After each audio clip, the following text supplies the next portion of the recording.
Hello, everyone. Welcome to Celsius 233, your go-to place for fiction book summaries. Today, we will enter the world crafted in The Fox by D.H. Lawrence. The Fox by D.H. Lawrence, published in 1923, is a tale set in the rural English countryside during the aftermath of World War I. It explores the complexities of human relationships, the dynamics of power, and the mysterious interplay between human nature and instinct. The story delves into the lives of two women living in seclusion on a struggling farm, their encounter with a young soldier, and the ensuing emotional turmoil that disrupts their quiet existence. Plot summary.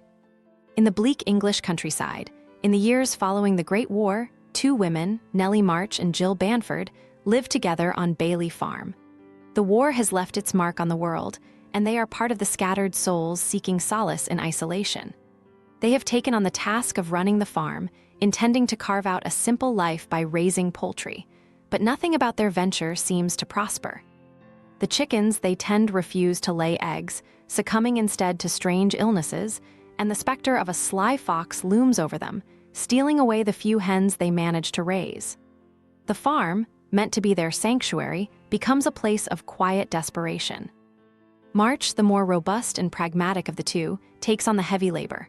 Her breeches and belted coat give her the appearance of a young man, and her movements carry a certain grace and indifference. Her eyes are wide, dark, and contemplative, hiding an enigmatic soul that seems forever on the brink of a revelation. Banford, by contrast, is frail, delicate, a thin woman with spectacles that give her a bird-like appearance. She was the one who brought the initial investment into the farm, hoping to find health and fulfillment away from the clamor of the city. Their enterprise, however, is proving to be a failure. The daily struggle wears on them, and the constant threat of the fox serves as a grim reminder of their helplessness against the forces of nature. One evening, as March stands watch over the yard, rifle in hand, she encounters the fox. It is there in the long grass, staring up at her with eyes that seem to pierce into her very soul. There is a knowing look in its gaze, a brazen confidence that unsettles her. For a moment, they are locked in a silent communion, the wild creature and the woman, before the fox turns and vanishes into the woods. This encounter leaves March spellbound, the fox haunting her thoughts and dreams. It becomes a symbol of something deeper, a wild and untamed part of herself that she cannot quite grasp. Days turn into weeks, and the shadow of the fox looms larger in March's mind. She sees it in the corners of her vision, feels its presence in the rustle of the leaves and the shifting of the shadows. And then, one day, a new figure appears at their door. A young soldier, fresh from the war, stands before them, looking for his grandfather who once lived on Bailey Farm. His name is Henry Grenfell, and he is a presence both disarming and unsettling. He has the same sly, confident air as the fox, a quiet intensity that sets him apart. Banford, with her natural warmth and hospitality, welcomes him into their home. But for March, his presence is a disturbance, a challenge to the fragile balance she has maintained. Henry watches her with a hunter's eye, his curiosity acute and mocking. There is something predatory in his gaze, a quiet determination that unnerves her. He decides, almost immediately, that he wants to marry her, to make her his own, and he goes about this pursuit with the subtlety and patience of a predator stalking its prey. March is drawn to him despite herself. His presence awakens something in her, a primal, instinctive response that mirrors the connection she felt with the fox. She is repelled by him and yet fascinated, caught in the web of his desire. Henry moves through the farmhouse with ease, asserting his dominance in small, subtle ways. He repairs things, shoots game for their table, and speaks to March in a soft, cajoling voice that she finds both infuriating and compelling. The tension between them builds, a silent battle of wills. Henry pursues March with a relentless subtlety, his words a seduction and his touch a snare. He corners her one evening, asking her to marry him. His voice is low and insistent, wrapping around her like a net, pulling her towards him. March is caught in the moment, her defenses crumbling under the force of his will. She feels the pull of something dark and primal within her, something that resonates with the wildness she saw in the fox. In a daze, she says yes, not out of love, but out of a deep, unspoken need that she cannot name.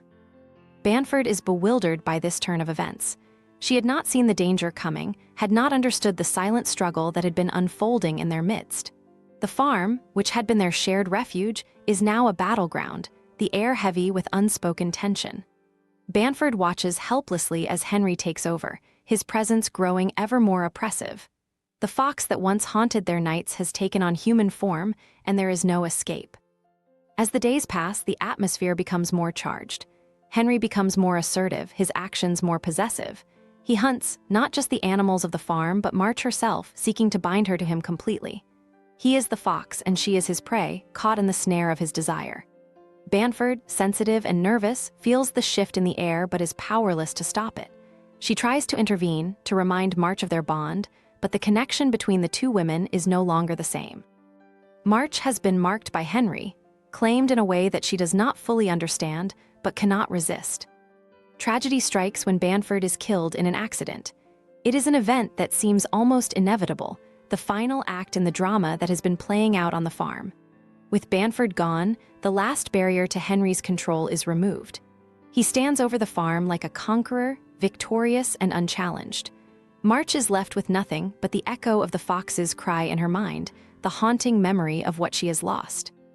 The farm falls silent, the struggle over, but the scars remain, etched into the land and the soul of the woman who once lived there.